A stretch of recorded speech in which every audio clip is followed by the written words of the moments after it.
الحمد لله رب العالمين وبه نستعين على أمور الدنيا والدين وصلى الله وسلم على نبينا محمد وعلى آله وصحبه وسلم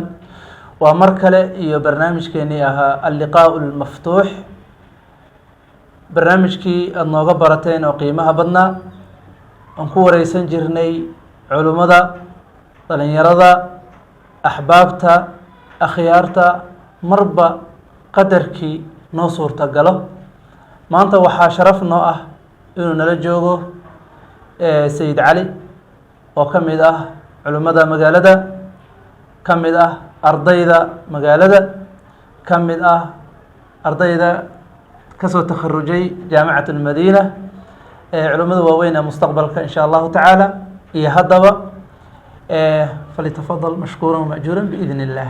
جزاك الله خير وعليكم السلام ورحمة الله وبركاته شيخ عبد الله وان دو هاي إلهي سبحانه وتعالى كبرك أديك ولا الله داوناي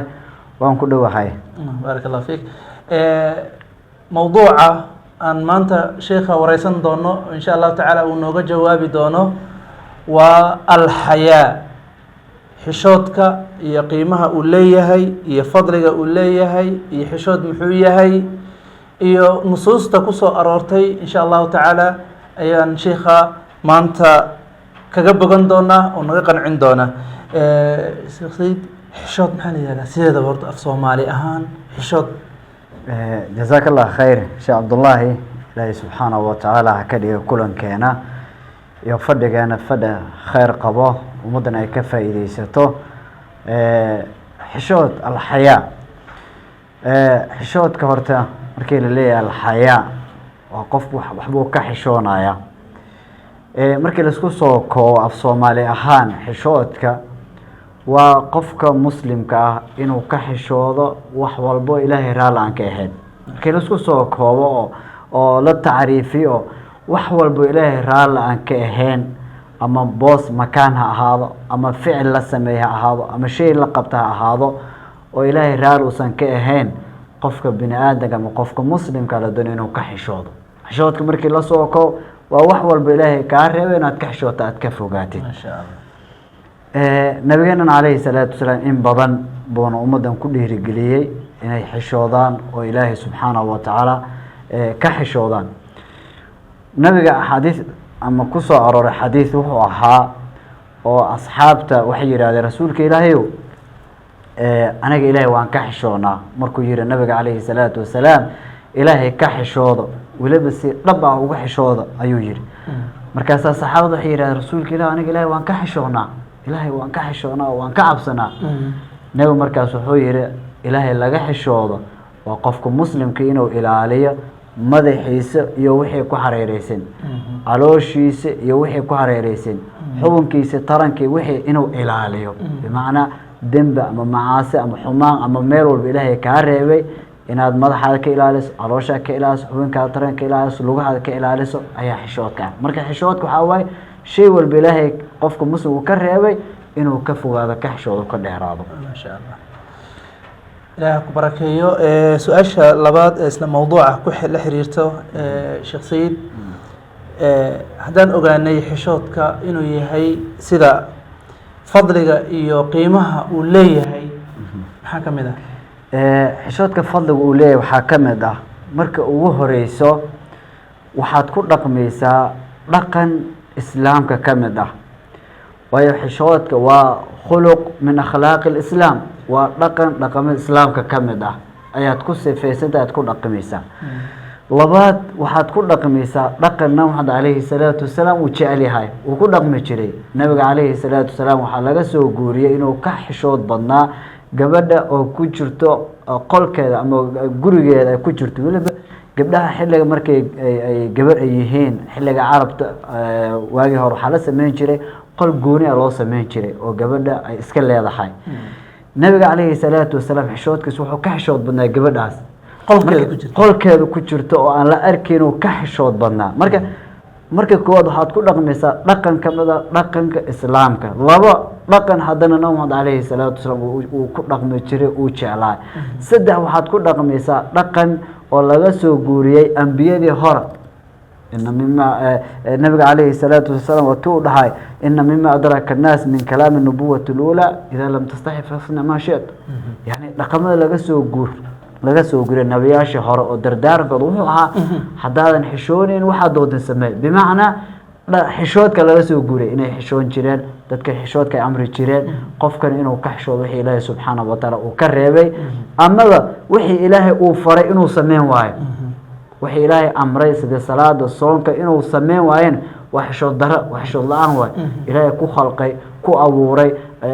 ku ekeysay awood ku yeelay wixii uu yar uu ku amray inaad tiraahdo inaad sameeyso waa xishood dara Ilaahay aad ka xishooneyn waa qofka Ilaahay inuu san ka xishooneyn wixii uu ka reebay inuu sameeyana waa xishood dara ku jirta way marka xishoodka faa'iideysa fadligiisa waxa kamid ah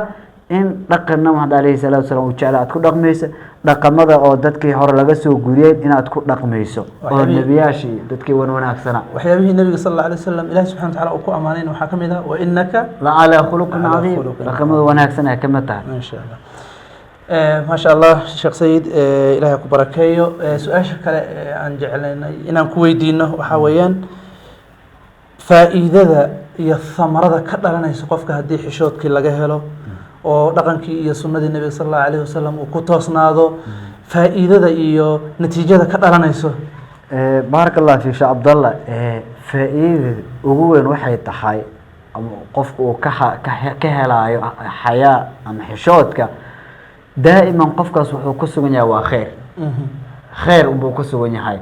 واتي النبي عليه الصلاه والسلام والله الحياه لا ياتي الا بخير او الحياه كله خير حشودك دن وا خير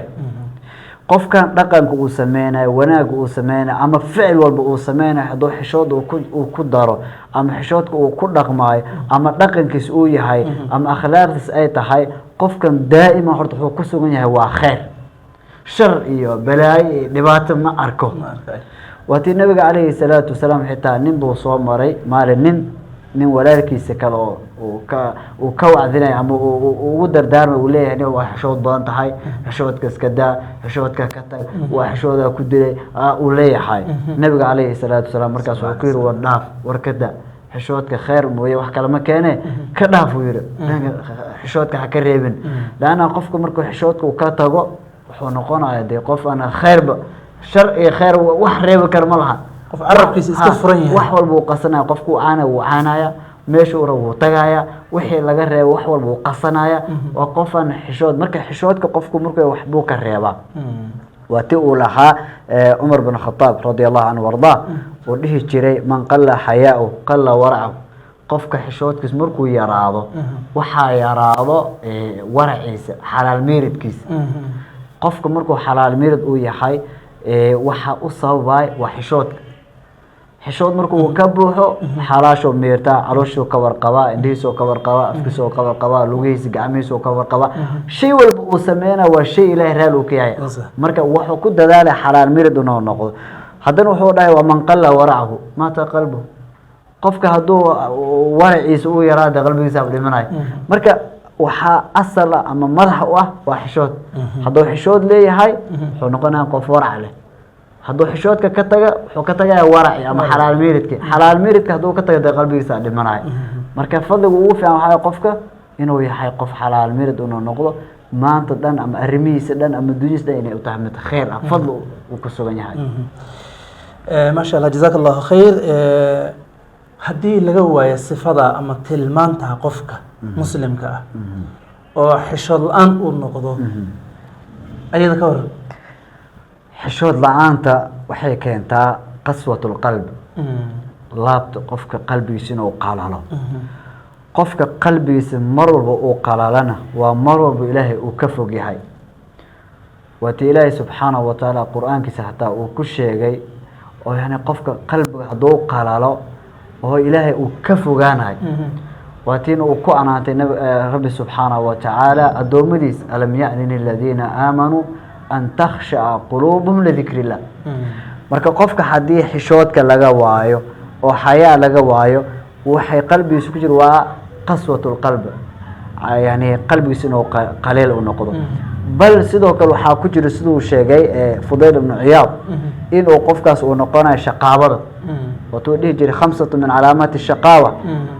shan waxay ka mid tahay qofka ayaan daran qof ayaan daran waa qof ahlu naar ah qof ahlu naar ah ahlu shar ah waxaa ka mid ah qaswatul qalbi qalbiga inuu qalaalado waxaa ka mid ahaa qillatul xayaa xishoodkiisana inuu yaraado marka waxyaalaha hata waxaa ka mid ah qofka qalbigiisa inuu qalalo sabab kale xishood la-aan hadduu xishoodkii laga waayana qofkaas wuxuu ku jiraa min ashaqaawa dadka ayaan daran oo maxaa la jiray ahlu naarka waa qof ayaan daran waa qof ahlu naar ah sidoo kale waxaa ku jiro qofka haddii laga waayo xishoodka wax walba uu sameynayo shay walba uu sameynayo inuu yahay shay xun waayo shay markaad sameynayso ama qofka muslimka uu sameynayo hadduu xishoodka uu ku daro wuu qurxiyaa wuu wanaajiyaa wuu hagaajiyaa naxariista sameynaysa waxay u baahan tahay xishood lana qalbiga waa inuu uu yahay mid qoyan uu jilicsan yahay wax walba aad sameynayso xishood aad ku dartana waa qurux badan tahay sida nabiga calayhi salaatu wasalaam uu xishoon jiray dadku uu ka xishoon jiray waxyaalaha xun uu ka xishoon jiray dulmigu ka xishoon jiray meelo xun lagu arko ka xishoon jiray qaa'id xun inuu noqdo ka xishoon jiray yani wax walba wuxuu asaas u ahay waa xishoodkiisa qalbigiisana uu qoyanaa marka qofka haddii xishood laga waayo wuxuu ku jiraa shaqaawo ayaan daro qalbigiisana inuu qalalo ciyaadu billah بارك الله فيك جزاك الله خير شيخنا النبي صلى الله عليه وسلم حشود كيسي سيبو أها بل هدان تصاليال كسو قادنا النبي عليه الصلاة والسلام هرت حشود كيسا يو نقن كيسا وحو أها سيدي عائشة رضي الله عنها شيء كيسا أخلاق كيسا خلق كيسا نقن كيسا وحالو قلت المام قرآن كينو أها نقن كيسا أخلاق كيسا وحدنبو وحو أها قرآن كا marka xishoodkiisa wuxuu ka mid ahaa yani dhaqamada quraanka uu dadku uu faray nabiga marka wuxuu ka xishoon jiray wax walba oo ilaahay uu ka reebo qofkii raaw inuu nabigu ku daydo oo dhaqankiisa akhlaaqdiisa qaato qofkii raaw wax walba ilaahay uu ka reebay uu ka fogaan jiray nabiga shay walba ilaahay uu amrana uu sameyn jiray nabiga calayhi salaatu wasalaam xishoodkiisa ilaahay uu ka xishoon jiray marka xishoodkiisa markii la soo koobay dhaqankiisa quraanka waa nabiga calayhi salaatu wasalaam barakallahu بارك الله فيك جزاك الله خير شيخ سيد الله كبركيو كلن كيننا إن شاء الله تعالى أنت كم كونان دونا مرر كلا اسكسون نقن دونا بإذن الله تبارك وتعالى أدب أمها تنتهي مرة بتكسر برنامج كين اللقاء المفتوح بارك الله فيك السلام عليكم ورحمة الله وبركاته.